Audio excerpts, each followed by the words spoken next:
હોય ત્યાં બીજી કોઈ આશા રાખવાની પણ ના હોય કે જમવાનું આલશે, બોલાવશે, સ્ટેજ આલશે, ખુરશી આલશે, સ્વાગત કરશે, ઢોલ નગાડા વગાડશે જેમ બીજે વાગે એમ. એવી આશા સમાજ માટે ના રાખવાની હોય.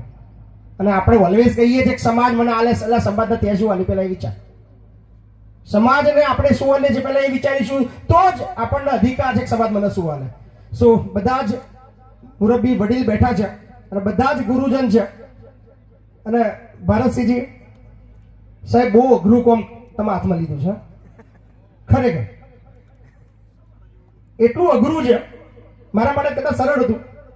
કારણ કે જ્યારે આવું કામ લઈએ, એક સેના હોય અહીંયા આગળ સૈનિકો ઓછા સેનાપતિ વધારે છે. મારી વાતનો મર્મ સમજજો. ખૂબ અઘરું છે કે જ્યારે જ્યાં ઝાઝા સેનાપતિ હોય ત્યાં વહીવટ કરવો ખૂબ અઘરો છે. એટલે હું બધાના સૈનિક તરીકે વિનવું છું કે બધા એઝ અ સૈનિક તરીકે કામ કરજો. કોઈ સેનાપતિ છે, કોઈ મારાથી આગળ છે એવું ના વિચારશો, કારણ કે આ સમાજનું કામ છે.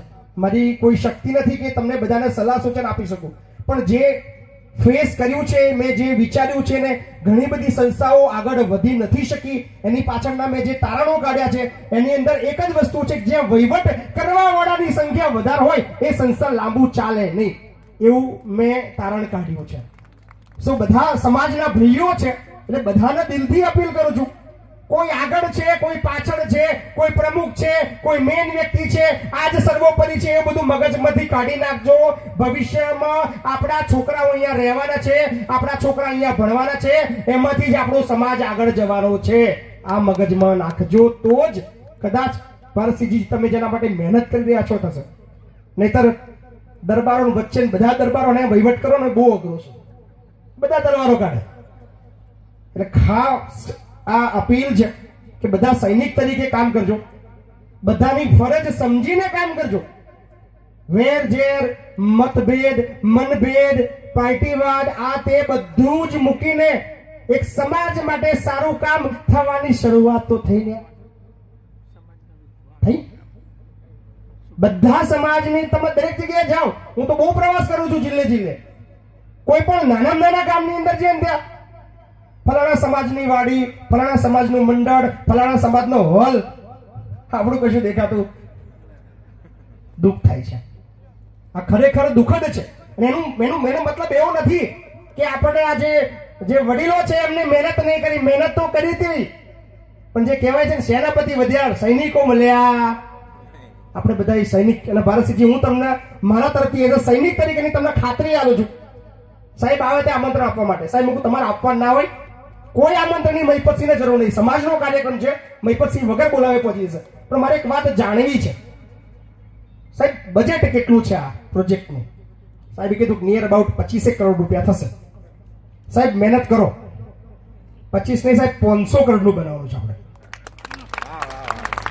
25 કરોડ તો બહુ નાની રકમ છે બાપુ, બહુ જ નાની રકમ છે. શરૂઆત કરો, વિરોધ થવાનો, વેઠવાની તાકાત રાખજો. બહુ પથરા પડવાના છે,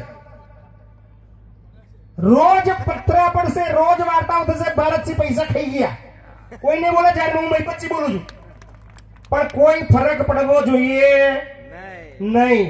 ખાઉં છું લ્યા, લોકો આલે છે ખાઉં છું, તારામાં તાકાત હોય તું લે, તું ખા. શરમ રાખશો નહીં, સંકોચ રાખશો નહીં, નીડર બનજો. બીક રાખ્યા વગર આગળ વધતા જજો. 1000 પથરા પડે, 1000 લોકો રોકવા આવે, ટોકવા આવે, વાર્તાઓ કરે, કદાચ પત્રિકાઓ છપાશે. જે ભવિષ્યમાં મને દેખાય છે બધું, કારણ કે બધું જ મેં જોઈ ચૂકેલો માણસ છું. પણ કોઈ હાડાબારી રાખતા નહીં, દિલથી કામ કરજો. મહિનો લાગે, 2 મહિના લાગે, 6 મહિના લાગે, વર્ષ લાગે, 2 વર્ષ લાગે, પણ જ્યારે આ જગ્યા પર મારા 100, 200, 500 છોકરાઓ ભણતા હશે ને સાહેબ, મને ત્યારે પ્રાઉડ થશે. મને દેખાઈ રહ્યું છે. અને સ્પેશિયલી તમામ સમાજના આગેવાનોને અપીલ કરું છું, વધારે ના લે, ખાલી 100 રૂપિયા આલજો. મહિને ખાલી 100 રૂપિયા સમાજ માટે કાઢજો કે કંઈક ક્ષત્રિયોનું બનવાની શરૂઆત થઈ છે. આલશુત બનશે, બાકી બનવાનું નથી. અને તમે આશા રાખો કે રાતોરાત કોઈક વિલ્લો જાગે ને બધા પૈસા આલીને બની જાય એવું અશક્ય છે. કારણ કે તમારા પ્રત્યે કોઈને લાગણી સિટી લેવા જજો, મકાને નહીં આવે.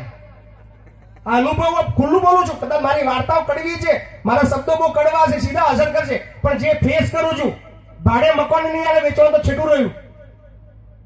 એ જગ્યાએ તમારા સમાજને આગળ લઈ જવા માટે કોઈ મહેનત કરી રહ્યું છે, તો આપણા બધાની ફરજ છે કે સમાજ માટે કંઈક ભેગું કરીએ. આ 100 રૂપિયા એટલા માટે ગયા ભારતસિંહજી કે મેં જ્યારે મારા જીવનનો પહેલો પ્રોજેક્ટ ચાલુ કર્યો તો લોકો હસતા હતા. બીજા આઘાતની વાત નહીં કે મારા ગામની જ વાત કરું, મારા ગામના મારા ફરિયાવાળા જ હસતા હતા કે હું નીકળી પડી છે લઈને. આપણે લખી દઉં 50 છોકરાઓને રહેવાની જમવાની સુવિધા મફત આલવાની છે. પાયા ખોદી નાખ્યા ભાઈ. આ બધા એવું ગામના લોકો વાતો કરે, આથી પાયા પુરાવાના નહીં. 50 થી જગ્યાએ 100, 200, 500, 1000 બાળકો. અને 2 મહિના પછી આપણે ડિક્લેર કરી રહ્યા છીએ, ખુલ્લું મૂકી રહ્યા છીએ, 40 કરોડનું બિલ્ડિંગ લગભગ તૈયાર થઈ ગયું. ભારતસિંહજીએ મુલાકાત લીધી. 2000 બાળકોના આશરો મળવાનો છે. કેટલા? 2000 બાળકો. વૃદ્ધાશ્રમ 1 બનાવ્યું, 2 બનાવ્યું, ત્રીજું આનંદ બનાવ્યું, ચોથાનું કામ ચાલુ કર્યું. 6 એનું લોકાર્પણ છે. વૃદ્ધોની સંખ્યા પણ 2,500 થવાની. એટલે ભારત નહીં, આખા વર્લ્ડની સૌથી મોટી સંખ્યા ધરાવતી સંસ્થા મહિપતસિંહ ફાઉન્ડેશન જૂન મહિનાની અંદર થવાનું છે. એમાં મહિપતસિંહનો 1 રૂપિયો નહીં, ખાલી વહીવટદાર છે. અને મહિપતસિંહને લોકો કહેતા હતા મહિપતસિંહ પૈસા ખાઈ જાય છે. સાહેબ, સેજે બીક રાખશો નહીં, નીડર બનીને કામ કરજો. તમે તમારી મહેનત કરો. એવું લાગે 25 કરોડમાં કે 20 કરોડ ઘટ્યા, મહિપતસિંહ યાદ કરજો. એવી કોઈ જાહેરાત નહીં કરતો કે હું આવવાનો છું. આપણે જો કશું છે, પણ મારા ભાઈબંધ વતી હું જાહેરાત કરી દઉં કે મારો ભાઈબંધ જે આવ્યો છે એ બહુમણ છે, પણ એના વતી 1,11,111 રૂપિયા બાબુ આપણી સંસ્થાની અંદર બહુમણ તરફથી મળવાના છે. પ્રશાંતભાઈ ઠાકર તરફથી જોરદાર તાળી પાડો. કડલાનું ઘરેણું છે. 20 કરોડ 25 કરોડ ચિંતા ના કરશો. 5 લાઈવ બહુ થઈ ગયા ભાઈ. આપણી જે તાકાત હોય છે આપણે કહીએ ને યાર. હું એવું કહી ના આવતો કે 11 કરોડ રૂપિયા મારા લખી લો.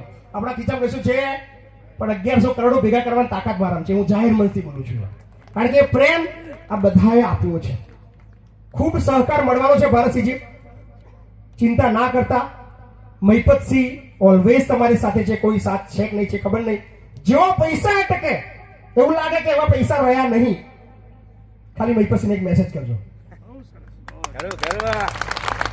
બહુ બધી શુભેચ્છા આપું છું. આશા રાખું છું કે અહીંયાથી જે એક દીપ સળગી છે એ આખા ગુજરાત, આખા ભારતમાં પહોંચે. સમાજની ક્યાંય સંસ્થાઓ છે નહીં.